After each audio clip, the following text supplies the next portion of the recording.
Second BC से लेकर second century AD के बीच में मनुस्मृति लिखी गई कभी, और वो वर्ण व्यवस्था को एक तरह से स्थापित करती है इस समाज में। और उस वर्ण व्यवस्था में ब्राह्मण, क्षत्रिय, वैश्य और शूद्र में बांटा गया है। लेकिन कांचेलैया कहते हैं कि सबसे ऊपर है इस व्यवस्था में आदिवासी, दलित, पिछड़े, और फिर उसके बाद वैश्य, क्षत्रिय और फिर ब्राह्मण। ये पिरामिड है उनका।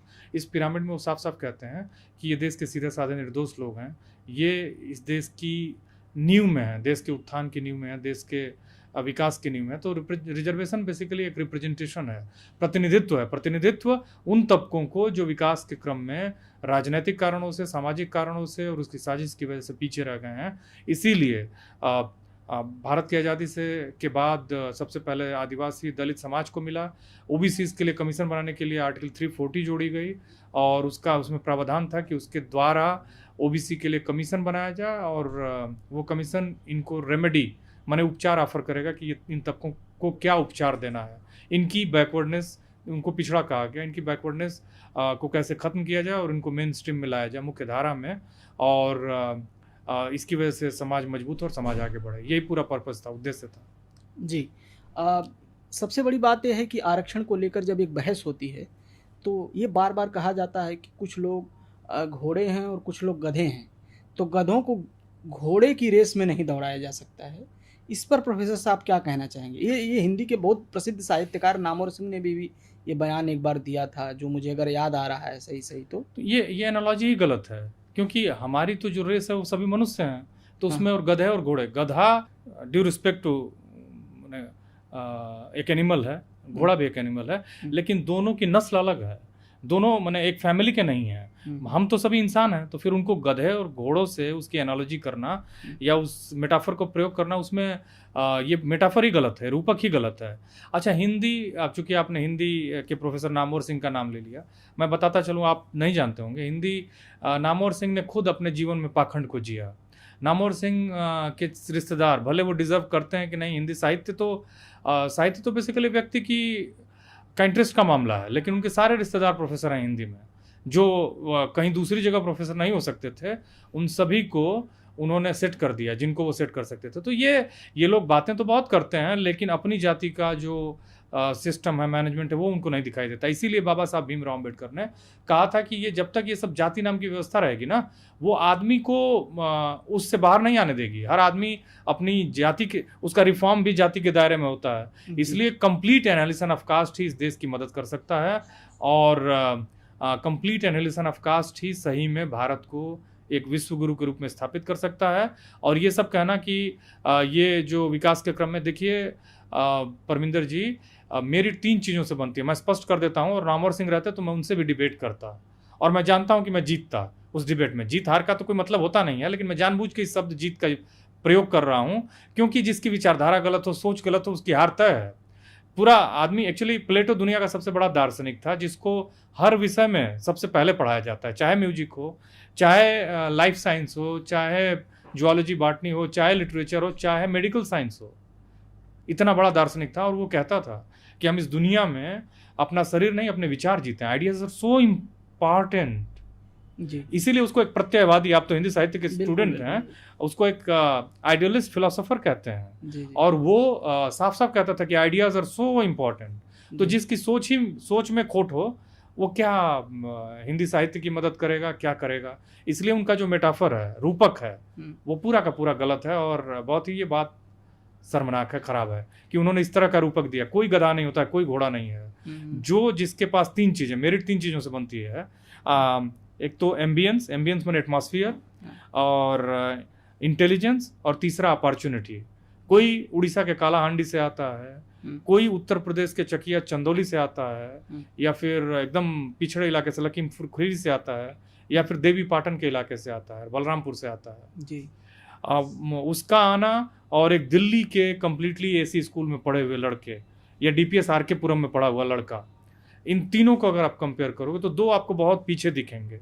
लेकिन इन तीनों को 10-15 साल तक एक साथ रखिए, हो सकता है वो दोनों लड़के जो दूर से आए हुए हैं DPS RK पुरम वालों को छोड़ देंगे, क्योंकि उनके पास वो जो प्रैक्टिकल ज्ञान है, और उनके पास जो जीवन को जीतने की एक जज्बा है, जिजीविसा है जीने की, अगर उनमें शार्पनेस है, माने एक ही शार्पनेस के लड़के हैं, तो वो दोनों उसको पीछे छोड़ देंगे, क्योंकि उन्होंने वो उनका जीवन संघर्ष से बना है और उनको वो अपॉर्चुनिटी नहीं मिली थी उन जगहों में जो डीपीएस के पुरम वाले बच्चे को मिल रही थी।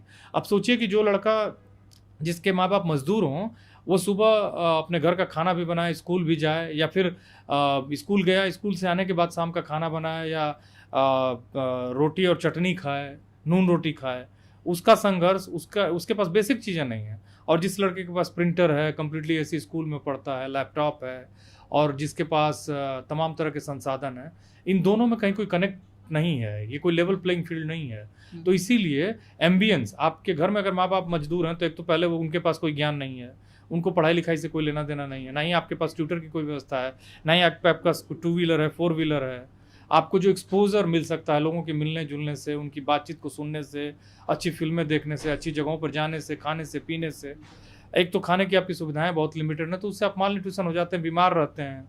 बीमारी से आप पढ़ाई पर ध्यान नहीं देते हैं, तो बीमारी से शरीर भी खराब होता है, पढ़ाई भी खराब होती है, एक समय के बाद पढ़ाई छूटनी ही छूटनी है। बहुत विरले ही होते हैं 5% जो इन तरह की चैलेंजेस से निकल के आते हैं और चमक पाते हैं। लेकिन उस तरह के लोगों को यहाँ कहा जाता है कि अगर पढ़ने वाला तो लैंप पोस्ट के नीचे पढ़ के हो जाता है, तुम पढ़ने वाले ही नहीं। ये सब बेकार की बातें हैं। आपको 95% बच्चों को देखना है। 1-2 विरले हो सकते हैं, बहुत प्रतिभाशाली हो सकते हैं, या कभी कभी उनके जीवन में जो वो कर रहे हैं वो क्लिक कर सकता है। बहुत सारे लोग ऐसे होते हैं जो जिन्हें हम भाग्यशाली कहते हैं। हालांकि भाग्य होगी तो आदमी के काम करने से उसका निर्माण होता है। तो कुल मिला के एम्बियंस माने एटमॉस्फियर घर का, कितनी परिवार में आर्थिक स्टेबिलिटी है, और कितने परिवार में बेसिक चीज़ें अवेलेबल हैं, और अपॉर्चुनिटी। आप दिल्ली के पॉश इलाके में, साउथ दिल्ली में रहते हो, या दिल्ली में भी सीलमपुर में रहते हो। दिल्ली में भी रह के आपको कोई फ़ायदा नहीं होगा अगर आप सीलमपुर में रहते हैं, सीमापुरी में रहते हैं।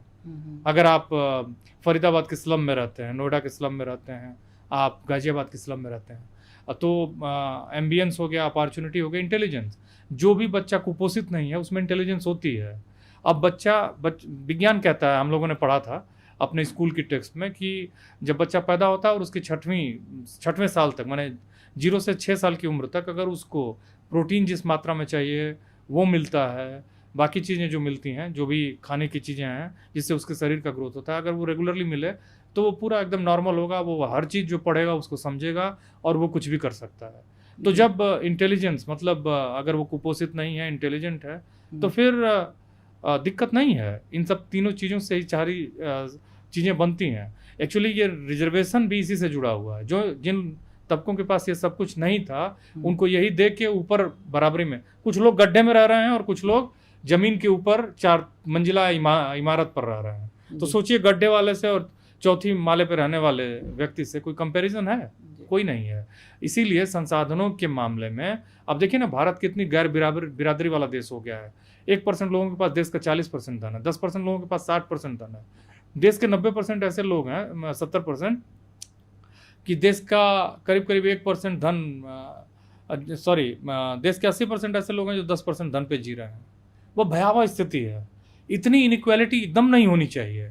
और ये इनइक्वालिटी इसलिए है कि देश में कहीं कोई कानून सही नहीं है, लॉ एंड ऑर्डर नहीं है, और कहीं कोई सिस्टम नहीं डेवलप होने दिया गया। और सिस्टम के टूटने से जो समाज के गड्ढे में रह रहे हैं लोग, उनको सबसे पहले नुकसान होता है। अब मैं एक एग्जांपल देता हूँ। मान लीजिए आप गड्ढे में रहते हो, लिटरली गड्ढे का मतलब स्लम में रहते हो, कम संसाधनों में रहते हो, तो सड़क पे बारिश होगी, 4 फुट पानी लगेगा तो आपके घर में पानी आएगा। जिसने नीचे का एक फ्लोर ही छोड़ रखा है पार्किंग के लिए, उसकी गाड़ी डूबेगी, उसकी गाड़ी का पहिया डूबेगा। और यहाँ आपके घर में पूरा पानी आ गया, आपका अस्तित्व तो डूब रहा है, और उनके लिए ये बेसिक चीज़ें हैं। तो एक्चुअली मैंने बताया कि सिस्टम टूटने से सबसे ज़्यादा नुकसान समाज के अंतिम पायदान वाले व्यक्ति को होता है, सबसे ज़्यादा मुश्किल उसको होती है। अच्छा, जब आप भी बात कर रहे हैं तो मुझे याद आ रहा है कि हम जब 10वीं क्लास में पढ़ते थे, तो जब हम लोग 11वीं में पहुँचे तो एक ओबीसी टीचर ने मेरे स्कूल के, वो कंप्यूटर, एक हॉल बना था हमारे यहाँ नया नया, उस समय शायद सपा की सरकार थी, तो और ये बसपा की सरकार में भी वो कंप्यूटर आ गया था। तो मैं ये देख पा रहा था कि वो ले गया, और पहली बार मैंने 11वीं क्लास में कंप्यूटर को छू कर महसूस किया, और उन्होंने बताया कि क्या क्या है, कैसे खुलेगा, पहली बार ही, क्योंकि हम लोगों के यहाँ तो इस तरह का कोई व्यवस्था थी नहीं। तो जो बात है कि अगर कोई बच्चा 10वीं 12वीं और बीए में जाके अगर उसे कंप्यूटर और लैपटॉप मिल रहा है, तो उसके ग्रोथ का लेवल जाहिर सी बात है जो 5वीं क्लास में जिसके पास कंप्यूटर है उससे कम रहेगा। उसके पास हो सकता है इन्फॉर्मेशन की जो टेक्नोलॉजी है वो बहुत कम है। तो ऐसे में मुझे बस एक बात बताइए कि कुछ लोगों ने बोला कि आरक्षण आर्थिक आधार पे होना चाहिए। आरक्षण क्यों जो है जाति के आधार पर है? क्यों? अब मैं जाति के आधार पे मैं नहीं कह रहा हूँ, सवाल लोग करते हैं। आरक्षण तो सामाजिक और शैक्षणिक रूप से जो पिछड़े हुए लोग हैं उनके लिए है। लेकिन ये बात कहा जाता है कि एक आरक्षण जाति के आधार पे है, लेकिन इस देश में आरक्षण आर्थिक आधार पे होना चाहिए। क्या आपको लगता है ऐसा? परमिंदर, वो लोग जो कहते हैं कि देश में आरक्षण आर्थिक आधार पर होना चाहिए, वो अपने घर में किसी भी तथाकथित उनकी जो व्यवस्था है उसमें एक माने वो जाति को जीते हैं, वो अलग बर्तन रखते हैं, दूसरों से घृणा करते हैं, छुआछूत को मानते हैं। वो लोग ये बातें कह रहे हैं, झूठे लोग हैं, पाखंडी लोग हैं। एक्चुअली ये पूरी व्यवस्था ही जो है ये कुतर्क है। इसलिए अगर आप आरक्षण आर्थिक आधार पर चाहते हो तो पहले तो सबसे पहले जाति को खत्म करिए पूरे भारत से।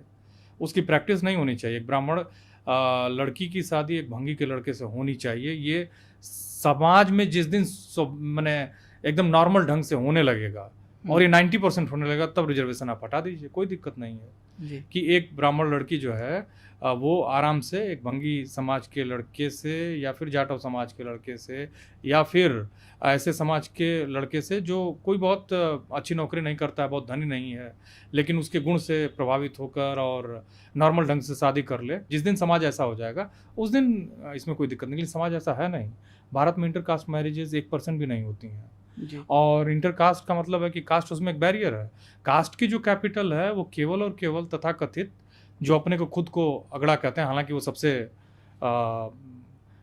माने पीछे लोग हैं मानसिक रूप से, बहुत ही खराब लोग हैं। क्योंकि कोई भी अपने को अगड़ा कहे और दूसरे मनुष्यों को अपने से कमतर समझे, अपने आप में एक बीमारी है। बीमार लोग हैं वो जो माने डिजीज्ड समाज है, वो तो इसमें विश्वास करता है। वो कहेगा कि आर्थिक आधार पे हो, क्योंकि वो जानता है कि वो गड्ढे में नहीं है, वो गड्ढे के अंदर नहीं है। वो गड्ढे वाला समाज नहीं, वो चौथे मंजिले पे है। वहां से वो स्काइपर बनाना चाहता है, चौथे से वो 14वें 10वें पे जाना चाहता है। लेकिन वो कहता है, वो ये नहीं कहता है कि जो आदमी गड्ढे में, पहले इसको गड्ढे से बाहर निकाला जाए, गड्ढे को पाट के उसके लिए अच्छा घर बनाया जाए, फिर रिजर्वेशन को मॉडिफाई किया जाए। वो ये बात नहीं कहता है। ये लोग जो बातें कहते हैं ये कुतर्क है। एक्चुअली भारत में यही तो समस्या है, क्योंकि इनइक्वालिटी इतना ज़्यादा है, असमानता ही सारी समस्याओं की जड़ में है। और असमानता एक्चुअली असमानता जो है ना वो न्याय स्थापित नहीं होने देती है, क्योंकि जिनके पास भी रिसोर्सेज ज़्यादा हैं वो हर हाल में उसको रखना चाहते हैं, अपने उस प्रिविलेज को नहीं छोड़ना चाहते हैं। जो धनी हो चुका है, जिसके पास एक ऑडी कार है, एक मर्सिडीज है, वो 4-5 अपने बेटे और अपने बेटे के बेटों के लिए एकदम इंश्योर करके जाना चाहता है। तथाकथित ये मनुस्मृति पे यही तो आरोप लगता है ना कि ब्राह्मण कौन था? ब्राह्मण वो जो परमिंदर जो ब्रह्म की उपासना कर रहा है। अच्छा, ब्रह्म की उपासना या ब्रह्म को जानने वाला वो है जो हर आदमी एक्सप्लोर करता है, चाहे वो किसी बैकग्राउंड का हो, तो उसको ब्राह्मण माना जाता था। अब उस ब्राह्मण को इन्होंने जन्म से जोड़ दिया। जब से जन्म से जोड़ दिया वो समस्या पैदा हो गई, क्योंकि हर आदमी, मेरा बेटा पहलवान का बेटा पहलवान हो, एक प्रोफेसर का बेटा प्रोफेसर हो, एक डॉक्टर का बेटा डॉक्टर हो, ये ऐसा संभव नहीं है। हो सकता है दूसरी चीज़ों में बेहतर हो, ना भी बेहतर हो, सामान्य बालक भी हो सकता है, बच्चा हो सकता है। तो ऐसी स्थिति में ये सब कुछ बनाया ही इसीलिए गया था ताकि उनका प्रिविलेज खत्म ना हो। और ये प्रिविलेज वाले ही हैं जो विशेषाधिकार जिनको मिला हुआ है, वो चाहते हैं कि जो आज मेरा ड्राइवर है, जो मेरे घर में आज महिला काम कर रही है, उसकी जो संतान है वो हमारे सामने खड़ा ना हो पाए, हमारे बराबरी में ना पाए, हमारे बच्चे को उसके बच्चे से कोई चुनौती न मिले। हालांकि ऐसा होना नहीं है, क्योंकि अगर उसके घर में काम करने वाले लोगों के बच्चे बेहतर करते हैं तो उसके लिए वो मदद है। लेकिन इस बात को वो अपने स्वार्थ में इतना अंधा हो चुका है कि समझता नहीं है, उसको एक थ्रेट के तौर पे लेता है। क्योंकि जब समाज का हर आदमी एम्पावर्ड होगा तो समाज ज़्यादा एम्पावर्ड होगा, और ज़्यादा एम्पावर्ड समाज में रहकर आप ज़्यादा माने बेहतर, अगर आप कोशिशें कर रहे हैं तो आपकी कोशिशें और बेहतर फलित होंगी, बेहतर होंगी। मैंने अब आप सोचिए कि जैसे आप यूरोप में रहते हो, तो यूरोप में कभी आपने सुना है? 10 साल में मैं फॉरेन के जितने भी अखबार हैं उसको पढ़ लेता हूँ कभी कभी। वैसे तो मैं BBC वर्ल्ड न्यूज़ को डेली देखता हूँ, मैं पढ़ता हूँ, और उसको सब्सक्राइब भी कर रखा है मैंने, उसको पढ़ता हूँ, हालांकि वो फ्री है। New York times world news world, उसको पढ़िए आप, कभी आपको गैंगरेप की खबर नहीं आएगी। भारत के हर राज्य में 10 केसेस बड़े डेली हो जाते हैं। अभी उत्तर प्रदेश में एक मूक और बधिर बच्ची को 3-4 युवक बाइक से दौड़ा रहे हैं रात के अंधेरे में। हाँ, बड़ा विभत्स ऐसा हमने समाज बनाया है। यूरोप में आपने कभी सुना है? आपने कभी अमेरिका में सुना है कि गैंग रेप हुआ? अभी बंगाल में एक डॉक्टर लड़की के साथ हुआ था ना कुछ दिन पहले, 1 साल पहले, 1.5 साल पहले। वो तो एक लाइमलाइट में आ गया था केस। ऐसे रोज केसेस हो रहे हैं। तो एक्चुअली ये इसीलिए है क्योंकि हमने समाज के पूरे सिस्टम को तोड़ दिया। किन के लिए? अमीरों के लिए। अमीर कौन है? अमीरों की एक जाति है। अमीरों की एक जाति है इस देश में, चाहे वो दलित हो, चाहे वो आदिवासी हो, चाहे वो पिछड़ा हो, चाहे अल्पसंख्यक मुस्लिमों को। मुस्लिम समाज के लोग एक गजब की मार्जिनलिटी में जी रहे हैं। बहुत एकदम शिक्षा है ही नहीं। उनको शिक्षा है नहीं, शिक्षा पहुंचने नहीं दी जा रही है उनको। ना ही उनको उनके पास लैंड है, ना ही उनको जानबूझ के उनके लिए एक ऐसा माहौल तैयार कर दिया गया है कि वो अपने नागरिक होने को ही सिद्ध करने की बड़ी बात है। उनको ऐसी क्राइसिस पैदा किया गया है कि वो अपने अस्तित्व के लिए बात ही ना कर सके इस देश में। अच्छा, मैं कुछ अपने मुसलमान दोस्तों से बोलता हूँ कि आप आजकल लिखना आपने बंद कर दिया है, तो वो खौफ में है, सोशल मीडिया कुछ लिखते भी नहीं। बिल्कुल डर पैदा किया गया है। नहीं, ये डर बहुत ही साइंटिफिक ढंग से पैदा किया गया है। उसमें ऐसा नैरेटिव, हिंदू मुसलमान जो 500-600 डिबेट एक न्यूज चैनल करता है, वो एक एजेंडे के साथ कर रहा है, क्योंकि वो एक्चुअली वो दिखाता है कि देखो इस देश में मुस्लिम माइनॉरिटी को टारगेट करना बहुत ईजी है। उस टारगेट के पीछे वो हकीकत में दलित, पिछड़े और आदिवासी को टारगेट कर रहा है। वो बता रहा है कि देखो इनका ये हाल है, तुम भी ज़्यादा आवाज़ उठाओगे तो तुम्हारा भी यही हाल होगा। और इसी चक्कर में ये लोग यूनाइट होकर एक जगह सत्ता को अपने हिसाब वाली सत्ता नहीं बना पा रहे हैं। अभी तो वोट चोरी का भी आरोप लगा है और ऐसा लग रहा है कि तमाम तरह की चीज़ें हैं।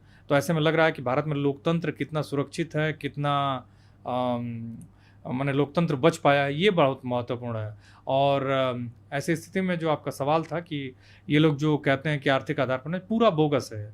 बोगस का मतलब फर्जी है और झूठा है। नैरेटिव ही ऐसे चलाया जा रहा है ताकि ये समाज के उन तबकों को जो इस देश के संसाधनों पर कब्जा किए हुए हैं, रिसोर्सेज को गलत ढंग से, कोई कब्जा उन्होंने मेहनत से नहीं कर रखा है, उसको तमाम तरह से नियम कानून बोलते हैं कि हमारे बाप दादा मेहनती थे तो कमाया पैसा, उसमें क्या दिक्कत? नहीं, उनसे पूछिए कि उनके बाप दादा ने क्या किया। अंग्रेजों की चापलूसी करना मेहनत है। भारत में जमीनों का मालिकाना हक कैसे आया? भारत में जो सामंतवाद है वो कैसे शुरू हुआ? जमीनों के मालिक कैसे बने? वो जमीन ही महत्वपूर्ण मामला है ना। जमीनों के मालिक कैसे बने? हम सभी जानते हैं कि भारत की आज़ादी से पहले अंग्रेजों के हम गुलाम थे। अंग्रेजों की गुलामी से पहले इस देश के जो मालिक थे वो मुगल थे, और मुगलों ने जो शासन किया वो कहाँ से कहाँ तक किया। आप देखिए, औरंगजेब को गाली देते हैं ये, औरंगजेब टोपी सिलकर कुरान हाथ से लिखकर अपना खर्चा चलाता था। वो बहुत विनम्र एक मुसलमान था। उसकी नीतियां रही होंगी, उसका व्यवहार अलग रहा होगा, लेकिन एक व्यक्ति के तौर पे बहुत ही वो अमित व्ययी था और बहुत मेहनती था। तो कुल मिला के चाहे मुगल काल में या तमाम जितने भी मुस्लिम शासक थे उस दौर में, अकबर के ज़माने में भारत की GDP क्या थी पता करिएगा। ज़मीनों का मालिकाना हक उनके पास था। उन्होंने अपने जमींदार नियुक्त किए। उत्तर भारत में जमींदारी व्यवस्था थी और दक्षिण में रैयतवाड़ी थी। बाद में जिन लोगों को इन्होंने नियुक्त किया था जमींदार, उनका काम क्या था? जमीनों की देखभाल, और किसान जो काम करते थे उनसे टैक्स वसूलना। जी। उसी में से ये कोई खेती करने वाले लोग नहीं थे जो कहते हैं कि हमारे बाप दादा ने, हमारे माने उससे पहले भी जब मुगलों का देश में आगमन हुआ या उसके पहले या गुप्त काल में, गुप्ता पीरियड में ब्राह्मणों को जमीनें दान में मिली, जो वो पूजा करवाते थे उसके लिए मिली। और बाद में मैंने बताया आपको कि मुगल पीरियड और तमाम इसके बाद ये जो जमींदार थे इन्होंने मालिकाना हक मैनेज कर लिया, जुगाड़ कर लिया, या ये फिर वसूल रहे थे तो वसूलते रहे। और उसमें सबसे बड़ा कारण था कि जो उनके खेतों में काम करते थे वो ज़्यादातर लोग अशिक्षित थे और सामान्य तबके के लोग थे, जो आर्टिजन्स थे। मैंने एक तरह से कोई लोहार था, बढ़ई था, किसान था, पशुपालक था। इनके पास उतने एक कल्चरल कैपिटल नहीं थी, सोशल कैपिटल नहीं थी, ये जिस काम में लगे हुए थे उसी काम को करते थे। तो इनकी इस जमींदारी वाली व्यवस्था को चैलेंज नहीं कर पाए। उसी में कुछ जातियां थी जिन्होंने अपनी मेहनत से कुछ ज़मीनें इन्हीं से खरीद ली, उनके पास ज़मीन है। अदरवाइज ज़मीनें जो है, जिन्होंने जमींदारी व्यवस्था के दौरान जो मुगल काल में या फिर अंग्रेजों के काल में जो उनके लिए काम करते थे उन्हीं को ज़्यादा मिला। तो एक तरह से देखा जाए तो इन्होंने तो कुछ किया नहीं। जब अंग्रेजों का राज था, ये देश के खिलाफ काम कर रहे थे, उनकी चापलूसी कर रहे थे, उनके लिए काम कर रहे थे और अपने ही लोगों का उत्पीड़न कर रहे थे और अपने ही लोगों पर एक तरह से अत्याचार कर रहे थे। ये वो लोग हैं, ये वो लोग हैं। और वो ये लोग उसी आइडियोलॉजी को मानते हैं जो लोग मुसोलिनी की फासिज्म को जस्टिफाई करते हैं, जो लोग आरएसएस के लंबे समय तक तिरंगे झंडे को न फहराए जाने को जस्टिफाई करते हैं, जो लोग तिरंगे झंडे में 3 रंग ना हो या अपशगुन है इसको माने जस्टिफाई करते हैं, जो लोग ये कहते हैं, जिनके वो उसी विचारधारा के लोग हैं जो ये कहते हैं कि देश का झंडा जो है भगवा होना चाहिए और देश को संविधान से नहीं मनुस्मृति से चलना चाहिए। एक प्रोफेसर हैं अशोक स्वाई, बहुत ही वोकल हैं, बहुत ही अच्छे प्रोफेसर हैं। वो पीस स्टडीज़ के प्रोफेसर हैं उपसला यूनिवर्सिटी स्वीडन में। बहुत लोग जानते हैं, इस देश के पढ़े लिखे लोग, बुद्धिजीवी लोग, लेकिन ज़्यादातर लोग 80-90% लोग नहीं जानते हैं कि वो एक बहुत अशोक स्वाई उड़ीसा की ओरिजिन के हैं और वो स्वीडन में रहते हैं। उन्होंने गल्फ न्यूज़ में बड़ा सुंदर लेख लिखा, आपको गूगल पे मिल जाएगा, अगर गूगल पे भी हटवा दिया वो दूसरी बात है। वो उन्होंने संघ के बारे में विस्तार से लिखा है। उन्होंने बताया कि कैसे संघ जो है, वहीं से जो भी मैं कह रहा हूँ वहीं से मैं पढ़ के कह रहा हूँ। तो अशोक स्वाई कहते हैं कि जो लोग भारत में जितने भी स्वतंत्रता के आंदोलन हुए उन आंदोलनों का विरोध करते थे ये, और जो भी हमारे स्वतंत्रता संग्राम सेनानी थे उनके खिलाफ मुखबिरी करते थे। ये अशोक स्वाई लिख रहे हैं आरएसएस के बारे में। और उस विचारधारा को मानने वाले लोग कैसे होंगे सोचिए, जो कहते हैं कि हमारे बाप दादाओं ने जमीनें। तो एक्चुअली इस देश में तो सबसे पहले लैंड रिफॉर्म होना चाहिए था, जो नहीं हुआ, उसको अभी भी करना चाहिए। जातिगत जनगणना जो है उसी नैरेटिव का सबसे महत्वपूर्ण हिस्सा है, उसी का महत्वपूर्ण हिस्सा है, क्योंकि जातिगत जनगणना जो है वो आप इस देश के लोगों के लिए एक तरह की सोशल ऑडिटिंग का भी काम करेगी। उसके साथ साथ रिसोर्सेज को भी गिना जाएगा कि भाई इकोनॉमिक रूप से किस कम्युनिटी का क्या हाल है, और उसके बाद असेसमेंट होगा। असेसमेंट के बाद उन तबकों को जो कमज़ोर पाए जाएंगे उनको दवाई दिया जाएगा। जैसे आपको विटामिन डी की कमी है, विटामिन B12 की कमी है, तमाम दिक्कतें हैं, कुछ भी प्रॉब्लम हो सकती है, जब आपकी होल बॉडी चेकअप की जाएगी तो उसी चेकअप को बीजेपी मना कर रही है। भारत देश हम लोगों से बनता है, देश हम हैं, आप हैं, देश इस देश की जनता है। उस जनता की गणना जो है वो एक्सरे है, और उस एक्सरे को बीजेपी कह रही है कि नहीं करने देना। अभी उसने स्वीकार किया कि करेंगे, लेकिन कब करेंगे? वो सरकार जो 2011 में लास्ट जनगणना हुई थी, उसके बाद 2021 में होनी थी, सामान्य जनगणना नहीं कर पा रही, वो लंबे समय तक विरोध करती रही हो, तो आप सोच लीजिए कि उसकी नीतियां जो है कितनी अमानवीय, कंफ्यूज्ड और सामंतवादी और मनुस्मृति से चलने वाली है।